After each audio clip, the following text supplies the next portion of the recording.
créer son entreprise après une démission, comment bénéficier de l'ARE? Salut à tous, bienvenue sur Entreprendre avec succès. Aujourd'hui, nous allons aborder un sujet délicat mais passionnant.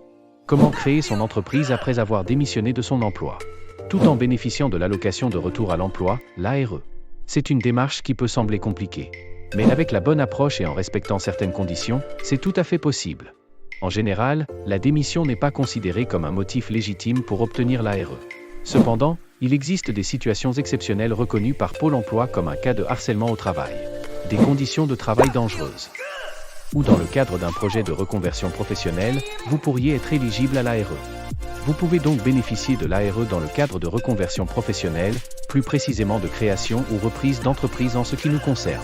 Pour bénéficier de ce dispositif, il est nécessaire de respecter la chronologie ci-dessous avant de démissionner. 1. Vérifier son éligibilité. 2. Faire une demande de CPE. 3. Préparer le dossier de son projet.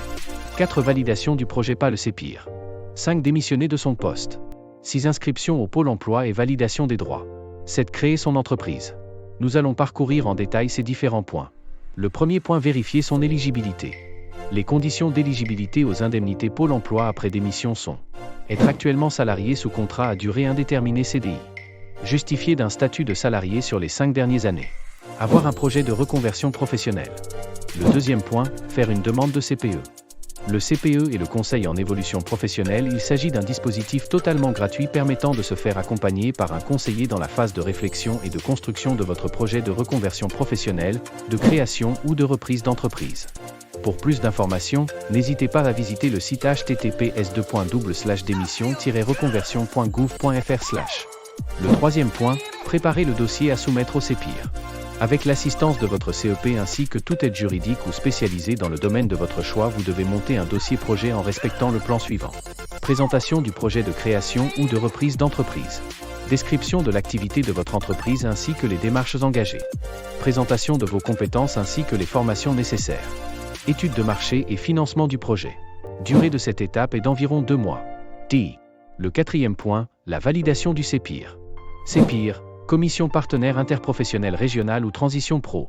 Envoyez le dossier préparé avec le CEP au CEPIR. Le CEPIR analyse et valide le dossier. Le cinquième point, la démission. À l'obtention de la validation de votre dossier par le CEPIR, vous pouvez présenter votre démission. Le sixième point, inscription au Pôle emploi. Après votre démission, vous pouvez vous inscrire au Pôle emploi. Le septième et dernier point, création de votre entreprise. C'est vraiment l'étape à réaliser en dernier après la validation de vos droits par le Pôle emploi. Ne surtout pas créer son entreprise avant la validation des droits. Voici un tableau comparatif des formes juridiques pour la création de votre entreprise afin de vous permettre de choisir suivant votre profil. Il est conseillé de se mettre en SASU sans salaire sur la période d'ARE puis passer en EURL. Exemple comparatif de rémunération entre micro-entreprises et SASU. On part du principe que les deux sociétés font les mêmes chiffres d'affaires et ont le même niveau de charges ou frais. Planification financière. Une fois que vous avez obtenu l'accord de Pôle emploi, planifiez soigneusement votre transition financière. Comprenez le montant de votre ARE, sa durée, et établissez un budget réaliste pour votre nouvelle entreprise. Mettez en place des mesures pour assurer la stabilité financière pendant les premiers mois de votre projet. C'est tout pour cette vidéo. Nous avons exploré les étapes pour bénéficier de l'ARE après une démission et lancer votre entreprise avec succès. J'espère qu'elle vous apporte de la valeur dans votre réflexion pour passer du salariat à l'entrepreneuriat. À bientôt sur la chaîne Entreprendre avec succès.